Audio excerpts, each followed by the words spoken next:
Hello everyone, good morning, welcome back to my channel. কেমন আছো তোমরা সবাই? আশা করছি তোমরা সবাই ভালো আছো, সুস্থ আছো।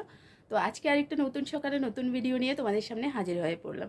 এখন বাজে সকাল প্রায় ধরো 6টার মতো বাজছে। আর ঘুম থেকে উঠেই দেখো সবার প্রথমে বিছানা তোলা হয়ে গেছে। তো এখন স্নানও হয়ে গেছে আমার। আজকে সকাল সকাল স্নান হয়ে গেছে, কারণ এতটা পরিমাণে গরম লাগছিল। কালকে রাত্রিবেলা মনে হচ্ছিল গরমের যন্ত্রণায় ঘুম হচ্ছিল না, তো প্রচণ্ড গরম লাগছিল। তার জন্য আজকে সকাল সকাল ঘুম থেকে উঠে সোজে চলে গেলাম স্নানে। ব্রাশ সেরে স্নান সেরে এখন দেখো রুমে চলে এসেছি, আর এখন ঝটপট যাচ্ছি কিচেনে। তো চলো কিচেনে গিয়ে আজকে কি কি মেনু রেডি করছি সেগুলো তোমাদের সাথে শেয়ার করছি। বিশেষত আমি সকালবেলা ব্লগ শুরু করি না, কিন্তু আজকে ভাবলাম চলো আজকে খুব সকাল সকালে ভিডিওটা শুরু করি। তো তোমরা সবাই সাথে থাকো, ভিডিওটা দেখতে থাকো, আর কিচেনে গিয়ে দেখাচ্ছি কিচেনের কি আয়োজন আজকের। তো বন্ধুরা, এই যে দেখো কিচেনে চলে এসেছি। আর আজকে দেখো কি করছি। এই যে এখানে আলু পেঁয়াজ রসুন কেটে নিয়েছি। এইখানে ফ্রিজ থেকে কাঁচা আম বের করেছি, আজকে আমের টক করবো ভেবেছিলাম। তো দেখি কতটুকু কী করতে পারি। আর এখানে দেখো অর্ধেকটা কুমড়ো পড়েছিল, আজকে অনেক দিন হয়ে গেছে, এটা ভাজা করবো ভেবেছি। আর এই যে এখানে হলো পায়রার মাংস রান্না হবে। এখানে মাংসটা কালকে রাত্রিবেলাই মানে কেটে কুটে রাখা হয়েছিল, কিন্তু কালকে রাত্রিবেলা রান্নাটা হয়নি। তো এখন এবেলা রান্না করব। তো চলো মাংসের জন্য সব কিছু রেডি করে এখন মাংসটা বসিয়ে দিচ্ছি।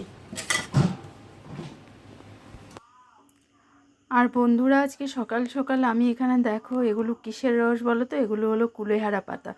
তো আমার কিছুদিন আগে ডাক্তার দেখানো হয়েছিল, হসপিটালাইজডও হয়েছিলাম। তার মধ্যে আমার রিপোর্ট আসছে মানে হিমোগ্লোবিন একদমই ডাউন, তাছাড়া থাইরয়েড প্রচণ্ড বেড়ে গেছে। তো তার জন্য কুলেহারা পাতা এনেছিল ত্রিশুর বাবার, তো সেগুলোর একটু রস করে খেয়ে দেখেছি। এগুলো তো খেতে ইচ্ছে করে না, কিন্তু তারপরও খেতে হয়। আর এখানে দেখো, এখানে আমি করছি হলো আমের টক। আজকের রেসিপি এতটুকুই, আজকে আর বেশি কিছু করছি না। টক, এদিকে হলো পায়রার মাংস, আর কিছু যদি একটা করি তাহলে দুপুরে, আর নয়তো হয়তো আজকে দিনের বেলার জন্য এতটুকুই রেসিপি। তো এদিকে আমি রান্নাটা চাপিয়ে দিয়েছি, আর তারপর চলে এসেছি দেখো এখানে বাইরে। এখানে দেখো ত্রিশুর বাবার জন্য আমার জন্য দুজনেরই অফিসের ভাত রেডি করে রেখেছে। আর আজকে ও সকাল সকাল করেছিল সুজি।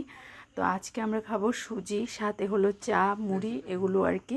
তো সব কিছু সাজিয়ে বসে পড়লাম টেবিলে।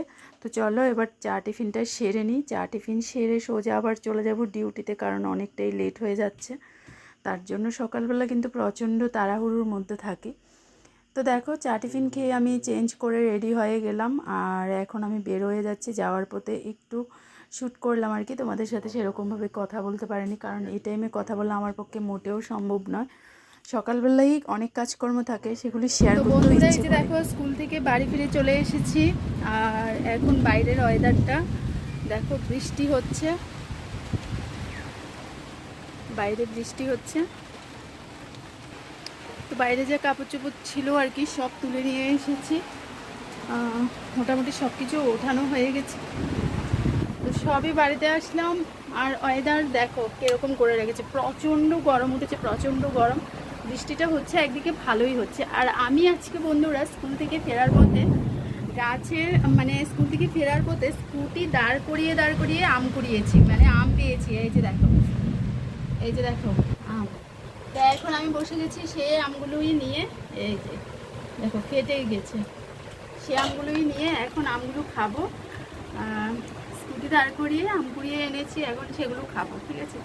তো খেয়ে তারপর যাব আবার স্নান করব, কারণ এত গরম লাগছে আর বাইরে এত ধুলোবালি। বৃষ্টি ভালো করে হলে ভালোই হতো, কিন্তু এখন যে বৃষ্টিটা হচ্ছে সে একটু জোরেও নয়, হালকা বৃষ্টি পড়ছে। চারিদিক কিন্তু ভীষণ অন্ধকার করেছে, হয়তো আসতেও পারে, দেখা যাক। তাই এখন আমটা খেয়ে কিচেনে বাসন রয়ে গেছে সকালবেলা রান্নাবান্নার পর, তো জানোই কিছুই করার মতো সময় নেই। তো সেই বাসনগুলো এখন মাজবো, সেই বাসনগুলো এখন মাজবো, আর তারপর স্নান করবো। আর ত্রিশু বাবা কিন্তু স্নান টান করে পুজো দিয়ে ছেলেকে স্কুলে দিয়ে তারপর গিয়েছে। তো ছেলেকে আবার আনতে যেতে হবে, তো তার জন্য 1:30টার আগেই আমাকে কাজকর্মগুলো গুছিয়ে নিতে হবে। তো চলো আবার পরে আসছি, আমি খেয়ে নিই এখন। গুড ইভিনিং বন্ধুরা। তো সন্ধেবেলা দেখো আমরা আবার হাজির হয়ে পড়লাম, আর এখানে আজকে সন্ধে আমাদের টিফিন চলছে। তো সেরকম বিশেষ কিছু নয়, একটু মিষ্টি সিঙ্গারা ছিল, আর তাছাড়া এখানে দুপুর বলছি সরি, সকালবেলা একটু সুজি হয়েছিল, তো সেটা ছিল সন্ধেবেলা। এখন মানে টিফিন খাওয়াটা ছাড়তেও পারছি না, অভ্যেস হয়ে গেছে। কিন্তু সন্ধেবেলা যদি ভালো করে টিফিন করা হয়, রাত্রিবেলার খাবার মানে হয় না আর কি সেরকম। তো তার জন্য এই যে দেখো এখানে কী কী টিফিন নিয়েছি তোমাদের সাথে একটু শেয়ার করলাম। চলো টিফিন করে ছেলেকে পড়িয়ে তারপর যাব কিচেনে। তো বন্ধুরা, কিচেনে এসে দেখো এখানে কুমড়োর ডাঁটা কেটে রেখেছি কালকে সকালবেলার জন্য।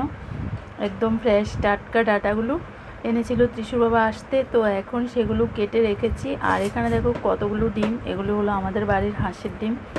তো ডিমগুলো এখন এত গরম পড়ছে, তার জন্য ডিমগুলো নিয়ে এসেছি ফ্রিজে রাখবো। আমি ফ্রিজে ডিম রাখি না, কিন্তু এই ডিমগুলো এত মানে আজ কদিন ধরে ভীষণ গরম। আর এখানে যে ডিমগুলো সাইডে সেগুলো নিয়েছিলাম রান্না করব, কিন্তু এখন প্ল্যানটা চেঞ্জ হয়ে গেল। এখন আর রাত্রিবেলা ডিম রান্না করছি না, আজকে আরেকটা অন্যরকম রেসিপি করছি, তো সেটাও শেয়ার করব তোমাদের সাথে। তো এই যে দেখো এখানে পেঁয়াজ নিয়ে নিয়েছি, পেঁয়াজ কাটছি। আর আজকে করব হলো এখানে কুমড়ো পাতায় শুটকি মাছের বড়া। তো এখানে দেখো শীতল শুটকি নিয়ে নিয়েছি। আর এই রেসিপিটা আমি আমার কুকিং চ্যানেলেই শেয়ার করব, তোমরা দেখতে চাইলে ওইখান থেকে দেখে নিতে পারো। আর এখানে দেখো কাঁচা হলদি আনা হয়েছিল আমাদের ঘরে, তো হলদিতে এখন গাছও বের হয়ে গেছে, সেটাও দেখিয়ে দিলাম একটু। তো বন্ধুরা, এই যে দেখো এখানে বড়া বসিয়ে দিয়েছি, আর বড়াগুলো হলেই আমরা রাতে ডিনার করে নেব। তো আজকের ভিডিওটা বন্ধুরা এই পর্যন্তই রাখছি, কালকে আবার চলে আসবো আর একটা নতুন ভিডিও নিয়ে তোমাদের জন্য। তো এভাবে উল্টে পাল্টে দেখো বড়াগুলো ভেজে নেব। আর তোমরাও কে কে বাড়িতে এরকম বড়াগুলো বানাও আমাকে কমেন্টে কিন্তু জানিও। তো চলো আজকে টাটা, গুড নাইট, নেক্সট ভিডিওতে আবার দেখা হচ্ছে।